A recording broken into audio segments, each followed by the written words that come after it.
کہ تجھ کو پرکھتا ہے یہ، مجھ کو پرکھتا ہے یہ، سلسلہ روز و شب سی رفیع کائنات، تو ہو اگر کم عیار میں ہوں اگر کم عیار، موت ہے تیری قرار موت ہے میری قرار۔ یہاں اقبال نے امام شافعی کے ایک قول سے استناد کیا ہے۔ امام فرماتے ہیں الوقت السیف، یعنی زمان ایک تلوار کی مانند ہے جو کم حیثیت وجود کو فنا کی منزل کی طرف لے جاتا ہے۔ دوسرے الفاظ میں تسلسل زمان ایک ایسا ذیلی نظام ہے جس کی مدد سے خدا فنا کا اہم ترین اصول اس کائنات کی ہر شے پر لاگو کرتا ہے۔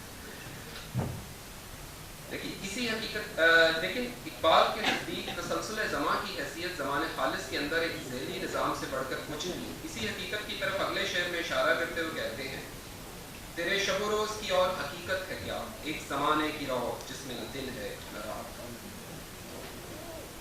یہاں یہ بیان کرنا دلچسپی سے خالی نہ ہوگا کہ اسلامی نقطہ نگاہ سے کائنات کی فنا کے ساتھ ہی تسلسل زمان کا یہ باب بھی ختم ہو جائے گا، اور شاید یا تو ایک نیا باب شروع ہوگا یا ہر چیز زمان خالص میں لوٹ جائے گی۔ ایک حدیث کی روشنی میں قیامت کا دن اس کائنات کے تسلسل زمان کے مطابق 50,000 سالوں کے برابر ہوگا، کچھ جگہ 70,000 سال کی ہے۔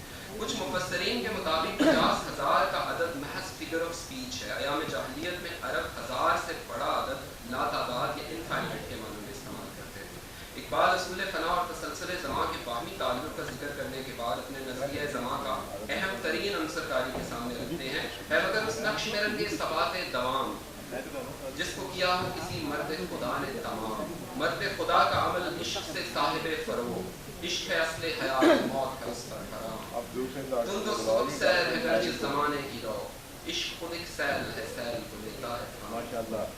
اسی طرح اقبال نے بنیادی طور پہ بہت سارے مقامات پر یہ تصور پیش کیا ہے کہ اگر انسان جو ہے اپنی خودی کو ہم آہنگ کر دے خدا تعالیٰ کی مرضی کے مطابق تو وہ اس تسلسل زمانی سے ٹرانسینڈ ہو کے پیور ٹائم کی طرف جا سکتا ہے۔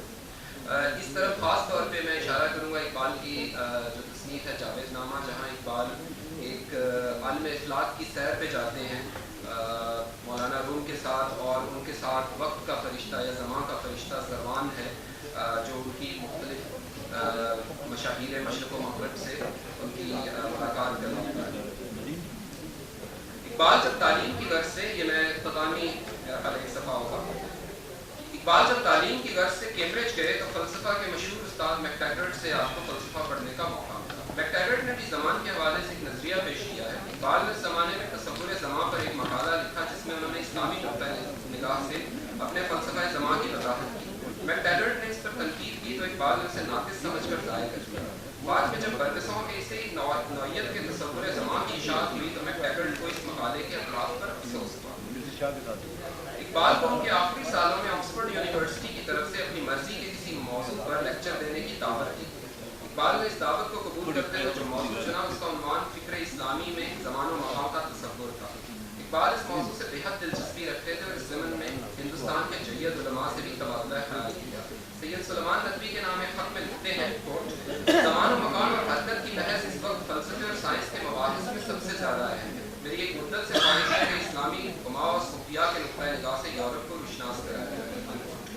بدقسمتی سے آخری عمر میں دیگر مسائل خصوصاً صحت کی خرابی کی وجہ سے اقبال یہ مقالہ مکمل نہ کر سکے اور برطانیہ نہ آ سکے۔ اسلامی فلسفہ کی تاریخ میں پچھلی 3 صدیوں میں اقبال سے بڑا کوئی قابل ذکر مفکر پیدا نہیں ہوا جس نے اپنے عہد کے مروجہ فلسفیانہ افکار کو اسلامی نقطۂ نظر سے ہم آہنگ کرنے کی کوشش کی۔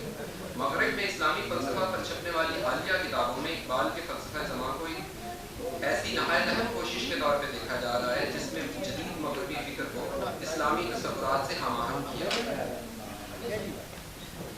آخر میں ایک ربائی پہ ہی اختتام کروں گا جو اقبال نے کہی تھی اپنی موت سے کچھ عرصہ پہلے کہ سرود رفتہ آواز آیت کے نام ہے، نسیم از حجاز آیت کے نام ہے،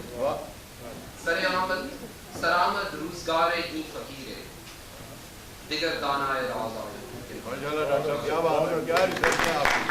ہے۔